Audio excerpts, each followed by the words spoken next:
Assalamualaikum warahmatullahi wabarakatuh.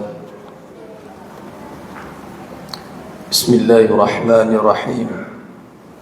Innal hamdalillah nahmaduhu wa nasta'inuhu wa nastaghfiruh wa na'udzu billahi min shururi anfusina wa min sayyiati a'malina.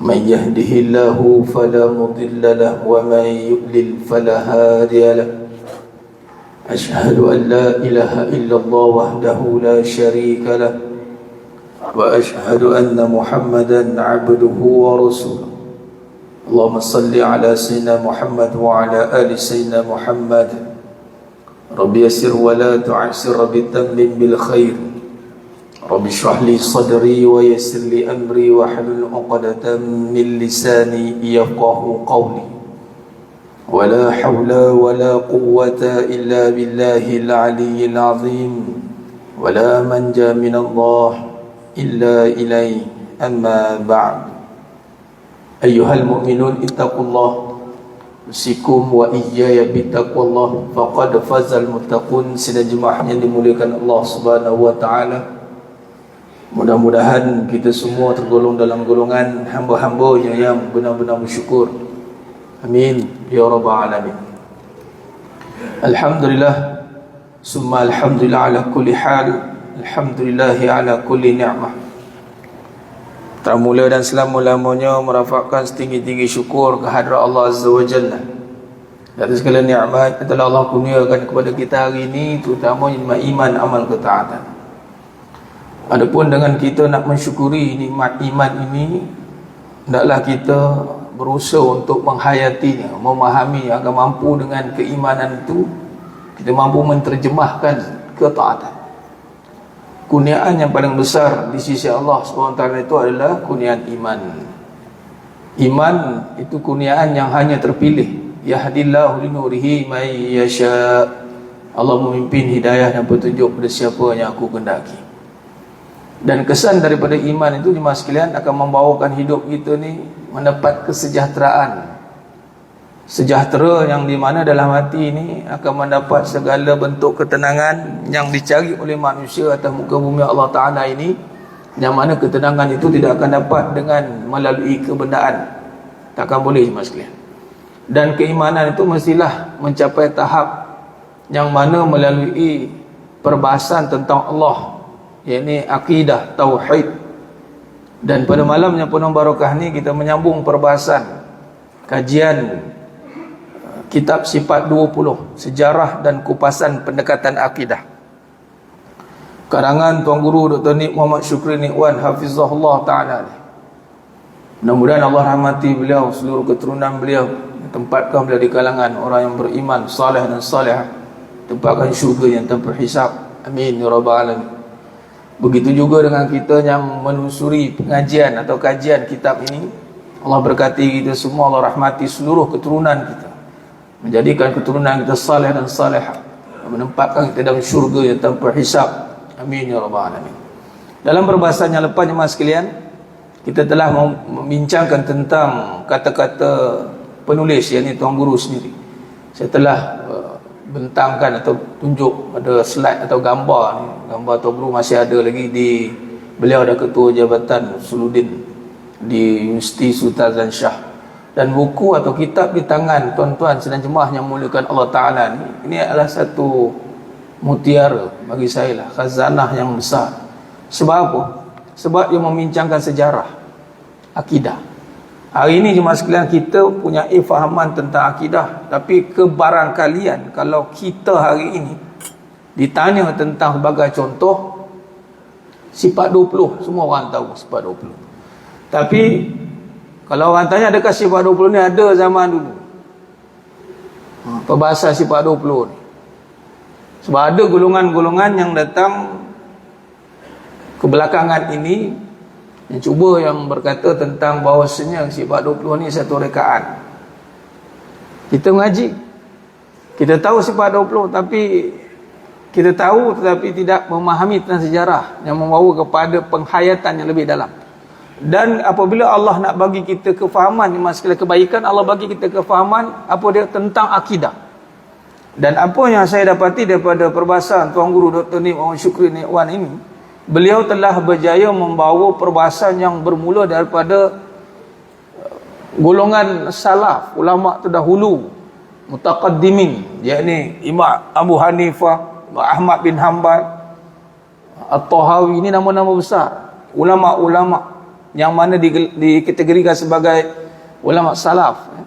Dan penting untuk kita memahami tentang iman adalah kerana apa jemaah sekalian, akhir zaman, ancaman dan ujian yang kita sedang lalui adalah ujian keimanan. Apa maksud ujian keimanan? Tentang keyakinan kita terhadap janji-janji Allah. Bagaimana nak faham tentang janji-janji Allah ni jemaah sekalian? Allah datangkan tentang permasalahan kehidupan di dunia. Allah jadikan hidup kita susah dan senang. Anak-anak kita mengalami perjalanan susah dan senang. Bila Allah uji mereka susah dan senang, adakah mereka yakin dengan janji Allah? Ataupun mereka kata, kalau saya tak buat sesuatu, kalau saya tak ubah diri saya, kalau saya tidak begitu, kalau saya tidak begini, bubuh kat saya belaka. Allah mana? Wallahu a'lam. Wallahu a'lam terus mas sekalian. Ini akhir zaman. Cabaran yang paling besar adalah cabaran keyakinan untuk yakin kepada Allah. Kalau susah, Allah boleh senangkan. Kalau senang, takutlah ancaman apabila kita lalai. Itu sepatutnya. Kalau susah, Allah boleh senangkan. Jadi teruskan ketaatan sepatutnya lah. Kalau senang, ingat ancaman disebabkan kesenangan boleh berlaku kelalaian. Bagaimana nak rasa keadaan di mana ujian hidup ini kita nak kembali kepada Allah? Kita kena memperdalami tentang Allah, tentang sifat Allah, tentang sejarahnya, kajiannya, sehingga kan jemaahnya muliakan Allah SWT, belajarlah mengenal Allah sehingga kita benar-benar mengenal yang mana kita perlukan Allah, Allah tak perlukan kita. Dan kita akan melihat segala-galanya perlukan Allah. Tidak boleh tidak, mesti dengan Allah. Kalau masih lagi terlihat bahawasanya dengan diri dia boleh melakukan sesuatu, dengan diri dia boleh mengubah keadaan sesuatu, maka dia kena mengajar akidah, terutama tauhid. Kerana setiap sesuatu itu di dalam kekuasaan Allah Subhanahu wa taala. Innallaha ala kulli syai'in qadir. Jadi nak memperhalusi ni jemaah sekalian, ada dalam perbahasan di tangan atau di tangan ataupun di kajian kitab yang kita tengah bawa pada malam ni jemaah sekalian. Jadi alhamdulillah Allah izinkan pengajian ni berada di sini. Apabila Allah tambah lagi satu slot hari Ahad, tempoh hari saya ada urusan tak dapat hadir, itu slot untuk perbahasan Syarah Syama'il Muhammadiyah, ringkasan Allah wa Muhammad. Ini tentang tauhid Allah. Perbahasan tentang Syama'il Muhammadiyah, Muhammad sallallahu alaihi wasallam. Maka cantiklah gabungan keduanya ini. Baik, masuk dalam perbahasan pendahuluan. Sejak alam roh lagi manusia sudah mengaku dan bersaksi terhadap ketuhanan Allah Subhanahu wa taala. Sebaik saja roh-roh keturunan anak-anak Nabi Adam AS dikeluarkan dari sulbi mereka sebelum dihantar ke alam dunia sebagai seorang manusia yang memiliki roh dan jasad. Mana kata sebelum kita ni ada jasad, mas sekalian, kita sudah ada di alam roh. Dan semua roh telah bersaksi di hadapan Allah. Apakah saksi itu? Allah telah rakamkan dalam surah Al-A'raf ayat 172. Maka roh tu termasuklah kita lah jemaah sekalian. Kita telah bersaksi, atau ayat yang lebih tepatnya begitulah. Kalau bunyi roh anak-anak Adam ni rasa macam tak kena dengan kita, bubuh dia. Kita telah bersaksi, atau ayat ni. Ataupun saya telah bersaksi suatu di alam roh, sebelum dapat jasad, sebelum turun ke bumi ini, sebelum Allah tiupkan roh dalam rahim ibu, belum masukkan roh di mana dalam alaqah tu, segumpal darah daging itu, maka kita telah pun bersaksi dalam suratul A'raf 172. Wa iz akhadha rabbuka min bani آدم من ظهورهم ذريتهم وأشهدهم على أنفسهم ألست بربكم قالوا بلى شهدنا أن تقولوا يوم القيامة إنا كنا عن هذا غافلين. Dan ingatlah ketika Tuhanmu mengeluarkan keturunan anak-anak Adam dari sulbi mereka, dan Allah mengambil kesaksian terhadap jiwa mereka seraya berfirman, bukankah aku ini Tuhan kamu? Mereka menjawab, betul, engkau Tuhan kami. Mereka ni siapa? Kita lah jemaah sekalian. Allah tanya kita dulu. Ni kita pernah berjanji sebelum kita kata orang khianati janji kita. Kita dulu cek adakah kita telah menunaikan janji dengan pencipta. Itu nombor satu. Apa yang kita telah berjanji? Allah kata, alastu birabbikum, bukankah aku ni Tuhan kamu? Maka kita pun jawab, qalu bala syahidna, betul engkau Tuhan kami. Kami menjadikan saksi daripada perjanjian kita itu jemaah sekalian. Allah jadikan saksi. Kami lakukan sedemikian itu supaya di hari kiamat kamu tidak mengatakan sesungguhnya Bani Adam adalah orang yang lengah terhadap ini atau keesaan Tuhan, yakni ketinggalan, ataupun dalam bahasanya kami tak tahu, I don't know katanya. Tak ada jemaah sekalian. Jadi ini dalil yang mengatakan bahawa semua manusia dah bersaksi dan telah pun mengenal Allah sepatutnya. Tapi bila masuk dalam alam jasad, maka berubah pula penceritaan kita. Dan di sini pun telah Allah takdirkan, memang manusia ini Allah perjalankan adanya ujian untuk melihat adakah kita mampu menjadi hamba-Nya. Dan surah Az-Zariyat ayat 56, di sini Allah jelas menyatakan tujuan utama diciptakan manusia adalah untuk beribadat kepada Allah.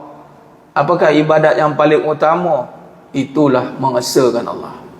Wa ma khalaqtul jinna wal insa illa liya'budun, dan ingatlah aku tidak menciptakan jin dan manusia melainkan untuk mereka menyembah dan beribadah kepadaku.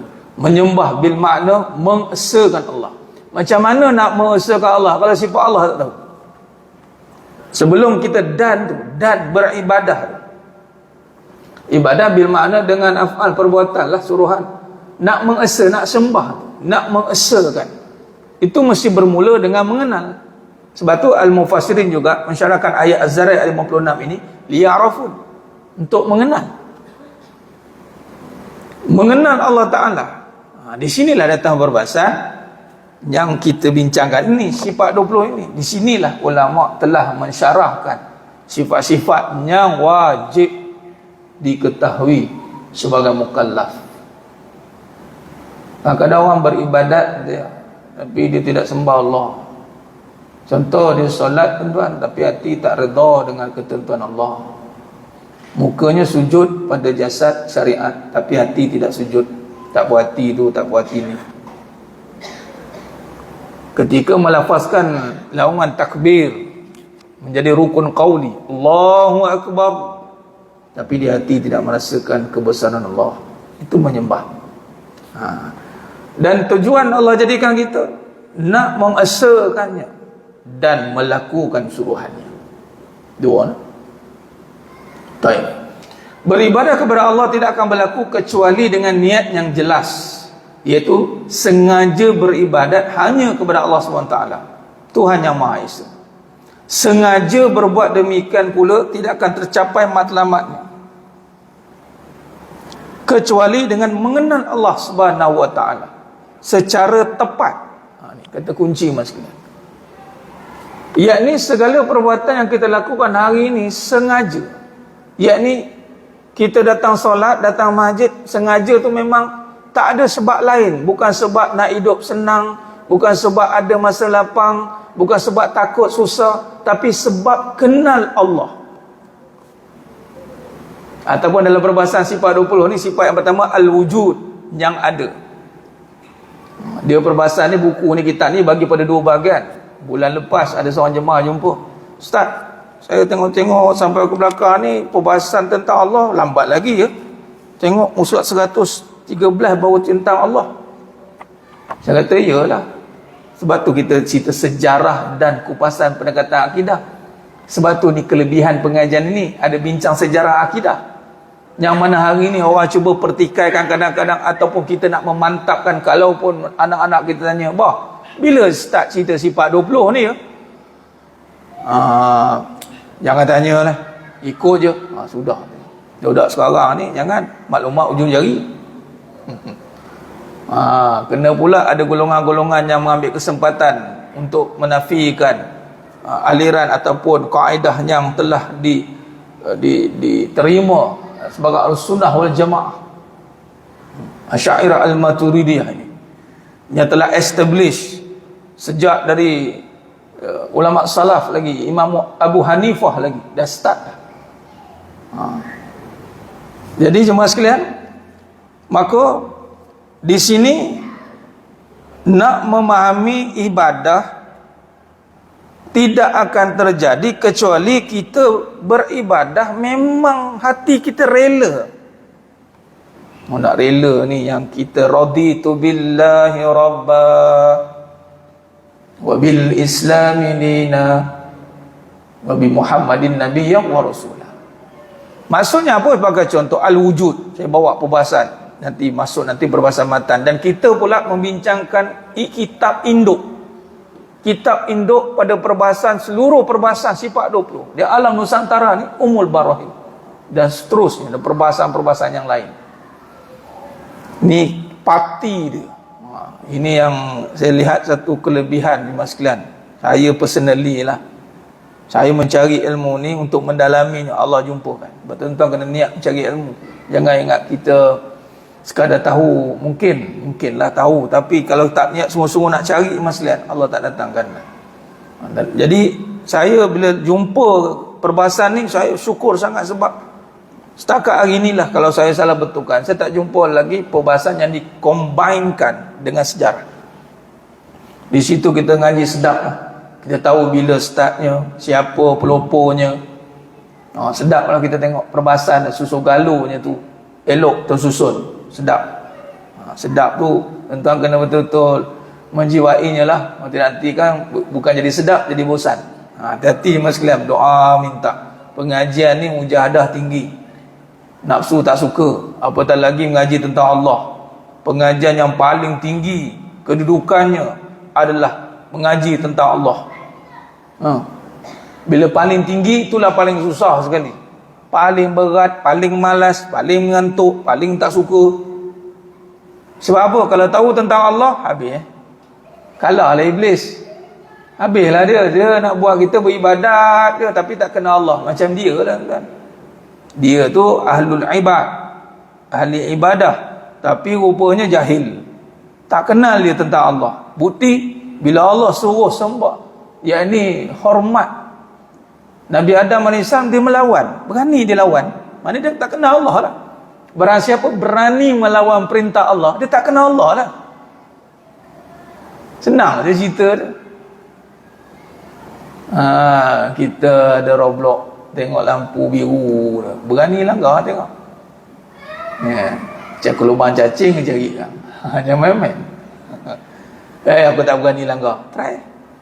Berani lah, berani. Bila Allah suruh tak buat. Kurang-kurang kalau terleka, terkhilaf, ada datang hati sebersalah, patutnya takut. Ni tak, dia buat tahu dia relax. Hati-hati, mana dia tak kenal lah. Iblis begitu. Bila Allah suruh sujud, dia enggan pula, malah sombong pula dia. Allah tanya dia, kenapa kamu tak nak sujud? Dia kata, aku lebih baik daripada dia. Mana dia tak kenal Allah lah tu. Ana khairu minhu. Macam mana orang yang beribadah makin lama dia nampak diri dia lebih bagus pada orang lain? Patutnya orang yang mengenal Allah makin banyak beribadah, dia makin rasa diri dia rendah, hauna allazina yamshuna 'alal arhauna. Kena hati dia, lunak jiwanya, tak cepat melenting, tak cepat melatah, sebab dia tahu dia hamba, nak melawan dengan orang buat apa. Tapi kadang tu dia jadi terbalik, banyak beramal ibadat ni cerita ni sebab tak kenal Allah dengan tepat ni. Iblis semua ada, ibadat banyak, senior pula, paling tua dia lah, seniority. Hati-hati dengan seniority, tuan-tuan. Seniority, kalau kata aku tua, hati-hati, sebab iblis lebih tua dan dia dalam neraka.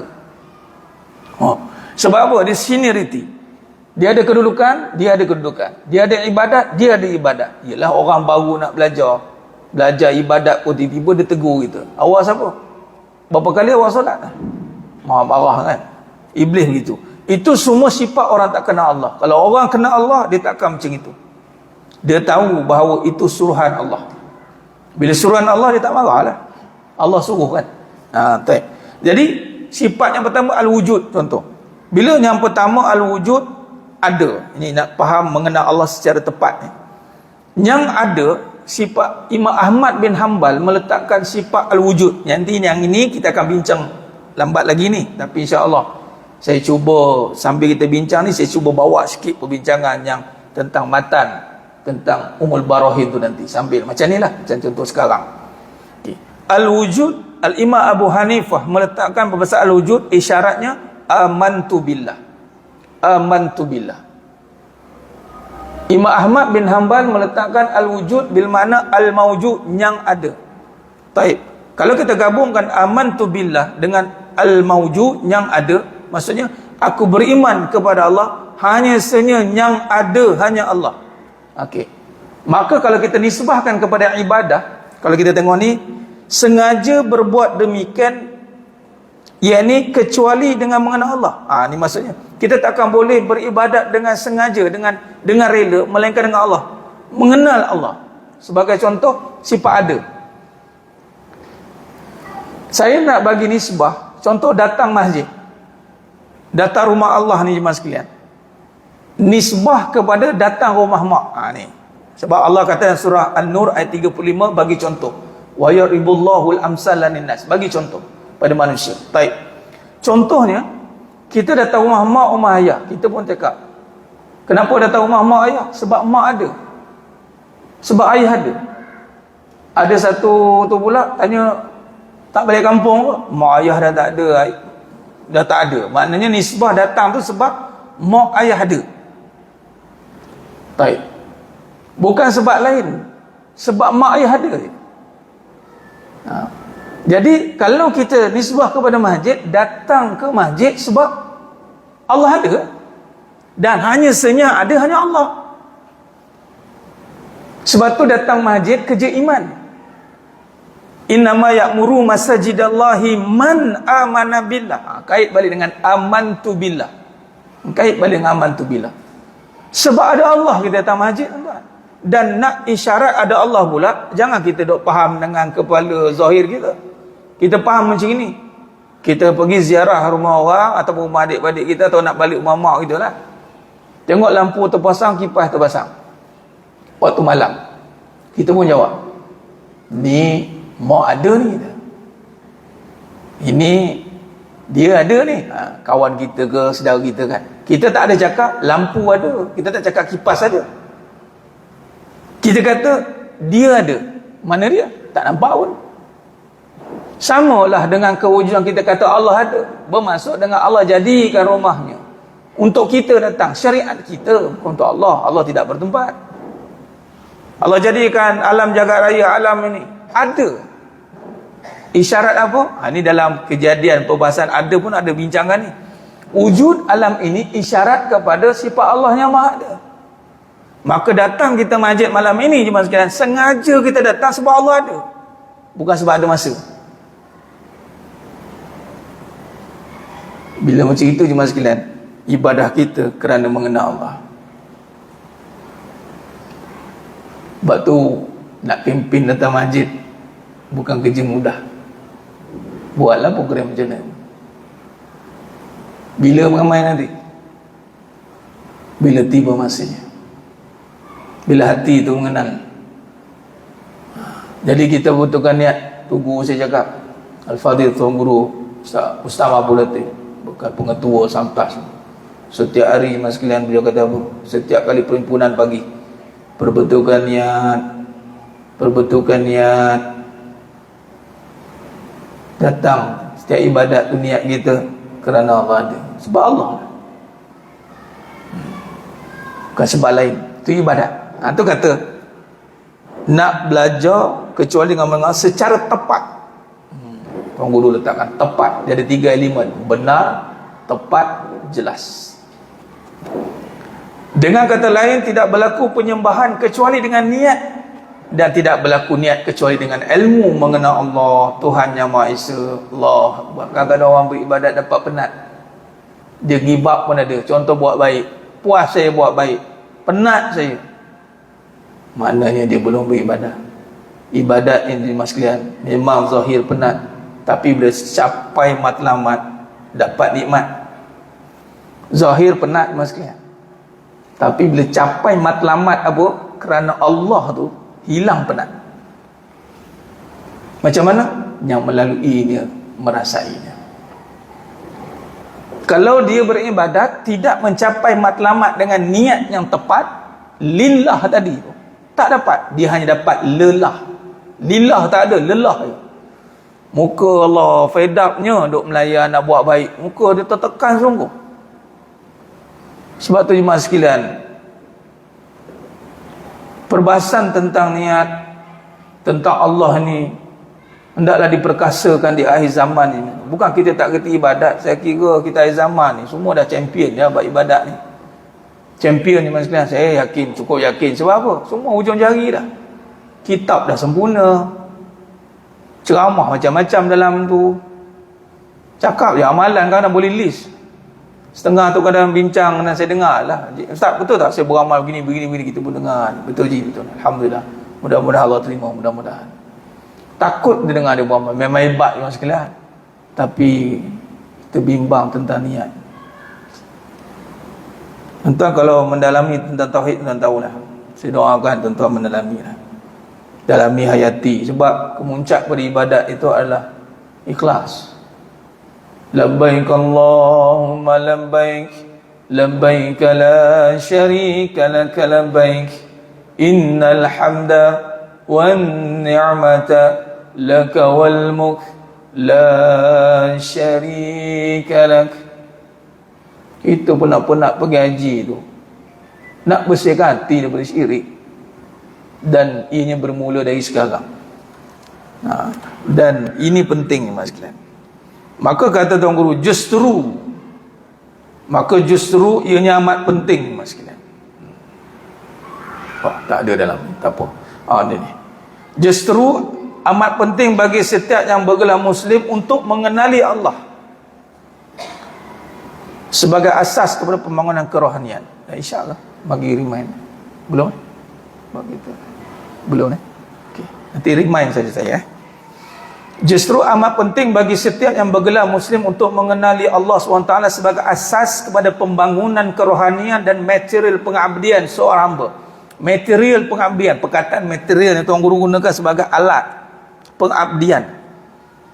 Pembangunan dalaman sebagai alat untuk kita capai kepada pengabdian tu. Alat dia apa tu? Syariat tu. Syariat itulah akan kita kira sebagai alat. Mengenal Allah SWT ada satu suruhan Islam bagi setiap yang mukallaf dan tidak dapat dipisahkan daripada kehidupan dunia hingga ke hari akhirat. Dalam rangka menjayakan kehidupan seseorang di dunia dan akhirat, Allah SWT perlu diakui oleh hati. Ni makna iman yang apa jemaah sekalian? Tasdiqu bil qalbi, membenarkan dengan hati. Kalau dalam hati itu ada kebenaran yang membenarkan Allah Maha Esa, maka tertanggallah penyakit hati, maka datanglah dia sifat puas hati. Dia tak puas hati ni sebenarnya dia kaitan dengan mengenal Allah.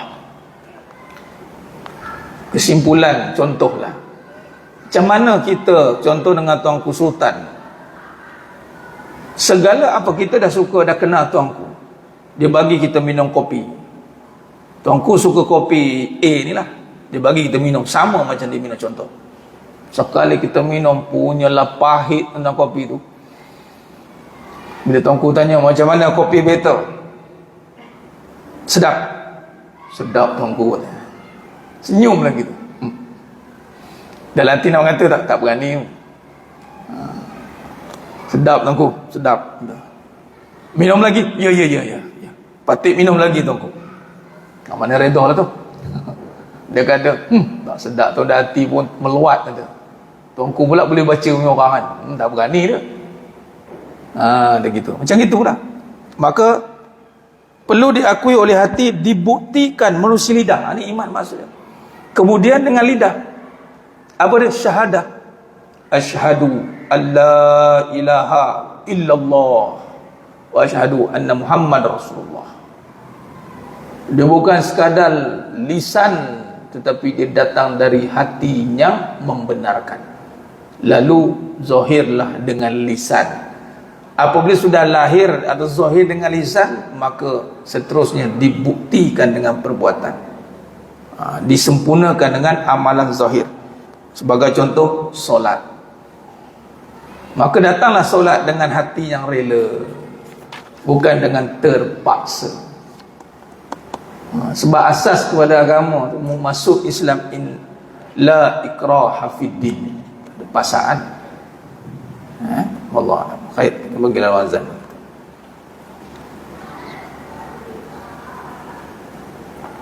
Alhamdulillah.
ثم رب أزيد وتيتم والسلة المقائد سيدنا محمد وسلم وبعث مقام الله إنك لا تخلف الميعاد. Allahumma salli ala Sayyidina Muhammad wa ala Sayyidina Muhammad. Sedang jemaah yang muliakan Allah SWT. Khair, kita sambung sikit. Kita buat kesimpulan. Kita habiskan dalam ayat surah Muhammad 19 ni, insyaAllah. Baik, kita sedang membahaskan apa ni mas sekalian? Pendahuluan pada perbahasan kitab sifat 20, sejarah dan kupasan pendekatan akidah. Pendahuluan, pada fasa pendahuluan. Baik, menurut Imam Asy-Syafi'i di dalam Fi'ul Akbar yang pertama itu ditulis Al-Imam Abu Hanifah, kemudian Al-Imam Syafi'i turut menulis yang dinamakan juga dengan nama Al-Fiqhul Akbar. Dalam Fiqh Al-Akbar, kitab karya akidah ni maksudnya. Tapi fiqh dulu dipecahkan pada dua, Fiqhul Akbar, Fiqhul Asghar. Fiqhul Akbar tentang akidah,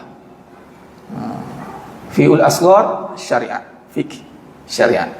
Baik, kita lihat ni mas sekalian, ni kriteria dia, KPI setara mana kalau kita nak cakap ke anak-anak kita ni, kena pegang ayat ni. Setara mana kita, anak-anak kita dan waris keturunan kita, setakat mana dia kena tahu.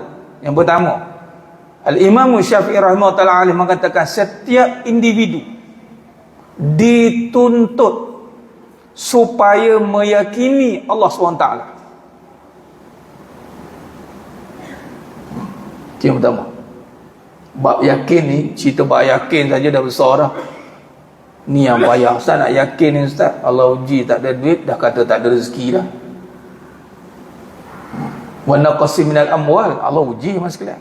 Terang-terang surah Al-Baqarah 155. Wala nabluwannakum bi syai'in minal khawf wal ju' wa naqsi minal amwali wal anfusi was samarat. Demi sesungguhnya kami akan menguji kamu dengan sikit perasaan takut, lapar, tak ada makan, kurang duit, habis dah tak yakin Allah dah. Malah kadang mulut kata apa? Yelah, kalau tak ada macam mana ada rezeki? Kalau tak ada kita macam mana nak ada rezeki? Macam mana nak ada rezeki, dia tanya. Bila sebut tentang rezeki tu, dah cerita tentang Allah maksudnya, bukan tentang kita dah. Tentang duit boleh lah tentang kita. Tapi kalau kita cuba kaitkan duit tu dengan rezeki, sepatutnya kita yakin dengan Allah. Tapi tengok perilaku macam tak yakin dia. Contoh, dia mula tidak taat dengan Allah. Allah suruh solat, jaga solat, dia tidak, dia jaga duit, dia tidak jaga rezeki. Ramai orang jaga duit, tidak jaga rezeki. Jaga duit, macam dia jaga duit, ialah dia jaga usaha dia untuk dapatkan duit, tapi tidak jaga keberkatan pada rezeki. Jadi macam mana yakin ni? Yang ni dengan cara apa? Secara putus atau jazam. Putus. Yang ni bukan secara syak wasangka. Ya ke? Dia tak ada, dia tidak boleh ada ya ke? Satu. Kedua, tidak ada zon, beranggapan dengan anggapan kot. Dan lebih parah, kalau kita tidak faham yang dipakai dengan ikut-ikutan, taklid. Menurut kata orang tanpa berfikir sendiri. Allah ada? Orang kata Allah ada. Kamu yakin tak Allah ada? Tak adalah, orang kata Allah ada. Kamu yakin tak? Terangkan macam mana keyakinan kamu terhadap Allah ada. Kalau dia ni mas sekalian, parah. Sebab apa? Bab taklid ni maksudnya tidak menurut kata orang dan dia boleh fikir sendiri. Tu dia. Jadi kena ngaji lah. Bila ngaji tu dengar, kemudian dapatlah ilmu tu. Kalau tak tahu ngaji, macam mana dia nak fikir? Selagi bulan tak terfikir dah. Dan sekali mas sekalian, dia tak rasa Allah ada. Yang ada dia. Contoh, dia ada duit, dia ada anak, dia ada kereta, dia ada rumah, dia ada semua. Dan sekali, yang ada dia, Allah tak ada. Dia cakap apa? Kalau aku tak usaha dapatkan, mana boleh dapat? Dah pula. Dia nampak usaha mengadakan tu dia. Bukan sifat Allah yang maha ada mengadakan apa yang dia ada. Usaha. Lepas tu dia kena syarah. Usaha tu hanya kita manusia. Lemah kita untuk mengadakan hasil. Ambil usaha ni, kita manusia. Kalau tak nak usaha boleh ustaz, jadi binatang. Tu je lah. Binatang tak usaha. Sebab tu tak ada orang panggil yang berusaha encik kucing. Tak ada encik kucing lah. Harimau tak berusaha. Kalau harimau berusaha, dia duduk kat selayang ni tuan-tuan, nyanyi kita tuan-tuan. Setakat hari ni harimau tak datang sini lah. Allah takdirkan, Allah dah tetapkan duduk hutan. Kalau dia boleh berfikir tuan-tuan, berusaha, apa duduk tengendap-kendap kat hutan tu, biar aku duduk bukit bintang kata. Duduk sini nampak orang, keluar sini ngap, keluar ngap kata. Kalau lembu boleh berfikir, tahun ni kita kena sembelih. Oh, tahun lepas kau sembelih aku ya. Okey, kau siap tahun ni aku sembelih kau. Nyanyi kita. Jadi kena fikir. Tidak membadai dalam urusan akidah. Tidak membadai dengan urusan akidah ni, tidak mampu kita tadi. Dia tak tahu entah, tak boleh. Dia kena jazam, dia kena yakin, dia tak ada syak dah, dan dia kena faham. Taklid tidak ada dah. Dia tak ada menurut kata orang atau menurut orang cakap, dan dia tak boleh kata dia tak boleh fikir. Sebenarnya memang boleh berfikir. Allah bagi berfikir. Afala tafakkarun. Allah suruh fikir. Dan sesiapa yang mengingkarinya boleh menyebabkan kekufuran. Sebagaimana Allah SWT menegaskan, fa'lam annahu la ilaha illallah. Surah Muhammad ayat 19. Maka ketahuilah bahawa sesungguhnya tiada Tuhan melainkan Allah. Jadi kita berhenti dulu setakat ni jemaah sekalian. Kita akan sambung pada perbahasan seterusnya. Masih membincangkan dalam bab pendahuluan dalam kitab Sifat 20, sejarah. Saya tekankan tu. Sejarah dan kupasan pendekatan akidah pada setiap minggu kedua Selasa. Ini hari Selasa minggu kedua. Ya, baik. Jadi buat adik semua jemaah sekalian, untuk kita memenuhi masa kita, melainkan kalau tuan-tuan malam ni bertemu dengan yang wajib yang lain lah, tu saya tak jemput lah. Jadi kalau tuan tak ada kewajipan lagi malam ni, maka jemputlah setiap hari Selasa minggu kedua untuk kita mengaji, mantapkan ilmu akidah tauhid Sifat 20. InsyaAllah mudah-mudahan bermanfaat. Wallahu alam, mohon ampun maaf pada saya kata kekurangan, terkata-kata tu kurang bicara dalam penyampaian. Hanya Allah Ta'ala sajalah yang mampu menyempurnakan perbahasan kita pada malam yang penuh barakah. Aku qouli hadza wa astaghfirullahalazim wa lakum wa billahi taufiq wal hidayah. Assalamualaikum warahmatullahi wabarakatuh. Tangguh dengan tasbih kafarah dan salatul asr. Subhanallah. Asyhadu an la ilaha illa anta. Bismillahirrahmanirrahim. Wal 'asri innal ladzina amanu wa tawassaw bil haqq wa tawassaw bis sabr. Wallahu a'lam bis-shawab.